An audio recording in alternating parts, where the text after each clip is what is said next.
वाहिगुरु जी का खालसा वाहिगुरु जी की फतेह। आज भारत में जो 5 सूबों में इलेक्शन हुए थे उनकी गिनती वोटों की गिनती हुई। उस गिनती के बाद जो रिज़ल्ट सामने आ रहे हैं उनमें बीजेपी को बहुत बड़ी हार मिली और एक सूबे को छोड़कर बाकी सभी में बहुत बुरी तरह हारी है बीजेपी। और इसके हारने का जो मुख्य कारण है वो ये है कि जो बाहर ये केंद्रीय सरकार मोदी सरकार ने जो कृषि विरोधी कानून किसानों के विरुद्ध लाए थे और उसके संबंध में जो दिल्ली के चारों तरफ धरने चल रहे हैं, और जब ये इलेक्शनें आई तो संयुक्त मोर्चे के नेताओं ने पश्चिमी बंगाल, तमिलनाडु और केरला आदि में जाकर बीजेपी का जो असली चेहरा था उसके बारे में किसानों को बताया कि जो केंद्र की मोदी सरकार जिस पार्टी ने किसानों के विरुद्ध जो कृषि विरोधी कानून बनाए हैं,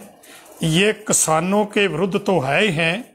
ये देश के सभी वर्गों के जो लोग हैं, मजदूर हो, ट्रांसपोर्टर हो या दुकानदार हो, कारखानेदार हो, मुलाजिम हो,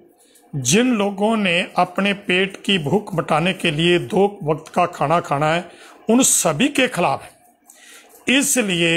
हमारे संयुक्त मोर्चे के नेताओं ने हमने जाकर मोदी पार्टी के खिलाफ जितने भी कैंडिडेट करते उसके बारे में ये कहा था कि मोदी को हराओ और किसानी बचाओ, ये नारा दिया। और इसी कारण जो आज रिजल्ट आ रहे हैं, जैसे कि पश्चिमी बंगाल में ममता बनर्जी बहन जी को जो जीत, बहुत बड़ी जीत मिल रही है, उसी का कारण है कि किसानों ने, देश के किसानों ने इस बात को माना। और जो मोदी पार्टी ये कह रही थी कि ये तो मुट्ठी भर लोग हैं, ये पंजाब के कुछ लोग हैं, ये तो आतंकवादी हैं, ये देशद्रोही हैं और कुछ लोग रहने के, ये तो किसान है ही नहीं है, इसलिए ये मुट्ठी भर लोगों का आंदोलन है। लेकिन आज के जो रिजल्ट आए हैं उन्होंने ये बता दिया कि जो पंजाब से चला हुआ आंदोलन हरियाणा में आया और हरियाणा के बाद यूपी, राजस्थान, पूरे देश के किसानों ने पंजाब से चले हुए आंदोलन को पूर्ण समर्थन दिया और इस बात को मान लिया कि ये जो कृषि विरोधी कानून बने हैं इनको रद्द कराना अति जरूरी है। इसीलिए देश जो 5 सूबों में इलेक्शन हुई हैं, वोटिंग हुई है, उनके जो आज नतीजे आए हैं उनमें बीजेपी मोदी सरकार को एक ऐसा तमाचा मारा है देश के लोगों ने तो उसको बहुत बुरी तरह हराया और उसकी जो फिरका प्रस्ती की सोच है उसको भी हार दी है। इसलिए ये जो जीत है उन वोटरों ने जिन्होंने बीजेपी पार्टी को हराया, मैं उन सभी को, उन पार्टियों को बधाई देता हूं और ये कामना करता हूं कि आने वाले समय में देश के सभी लोग, ये जो मोदी पार्टी है, आरएसएस है, जो ये मानव विरोधी है, ये फिरका प्रस्ती का बोलबाला लेकर चल रही है। और जैसे 26 जनवरी को जो उनकी साजिश थी उसको भी पछाड़ा और आज इलेक्शनों में उनको हार देकर मोदी के मुंह पर बहुत तमाचा मारा है, बड़ा बड़ा तमाचा मारा है। और आगे भी इस मोदी की जो सोच है, जो इसकी रणनीति है कि कारपोरेट घरानों को लाना है और देश में ऐसे हालात पैदा करने हैं कि आने वाले समय में ना तो जैसे कि आज जो रोड है वो भी प्राइवेट, जो रेलवे लाइन है वो भी प्राइवेट, रेलवे भी बेच दी और बिजली भी प्राइवेट, और जो अनाज मंडियाँ हैं सरकारी वो भी ख़त्म, एफसीआई जैसी एजेंसियां वो भी ख़त्म, एयरपोर्ट भी बेच दिए। और आज कहीं भी ये किसी भी बीमारी के इलाज का इनके पास कोई हल नहीं है। जैसे कोरोना की बात चल रही है और कोरोना जो है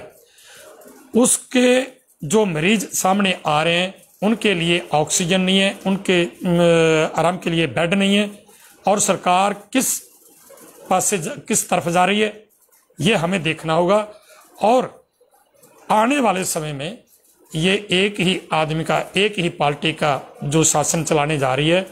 इसलिए इस पार्टी को ऐसी मात देनी है कि हम सब इकट्ठे होकर इसको ऐसी मात दे के इनको मुंह खानी पड़े, और आने वाले समय में बीजेपी कभी भी अपने पैरों पे खड़ी ना हो पाए। इसलिए मैं सभी देशवासियों को ये निवेदन करता हूं कि जो दिल्ली के चारों तरफ आंदोलन चल रहा है, इसमें ज़्यादा से ज़्यादा पहुंचकर इस मोर्चे को समर्थन दें, और मोदी सरकार पर अपना दबाव बनाकर जो हमारी कृषि विरोधी कानून जो बने इनको रद्द कराने के लिए, और एमएसपी पूरे भारत में कानून के तहत लागू कराने के लिए ये मांगे मनवाकर यहाँ से नगारे बजाते हुए हम लोग आपको अपने घरों को जाएं। और तभी हो सकता है जेकर हम सभी लोग इकट्ठे होकर रलकर इस मोदी का, जैसे आपने इलेक्शनों में मुंह तोड़ जवाब दिया है, इसी तरह इकट्ठे होकर दें। इसलिए मैं सभी को, जो आज वोटिंग हुई है, मोदी की हार हुई है, और ममता बनर्जी और बाकी पार्टियों को, जैसे केरला में और तमिल में जो मोदी को जैसे हार मिली है, उन सभी हराने वाली पार्टियों को, जीतने वाली पार्टियों को बधाई देता हूं। और मोदी को जैसे धूल चटाई है, उन सभी का, जिन जिन लोगों ने मोदी पार्टी के खिलाफ वोट डाला, उन सभी का शुक्रिया अदा करता हूं,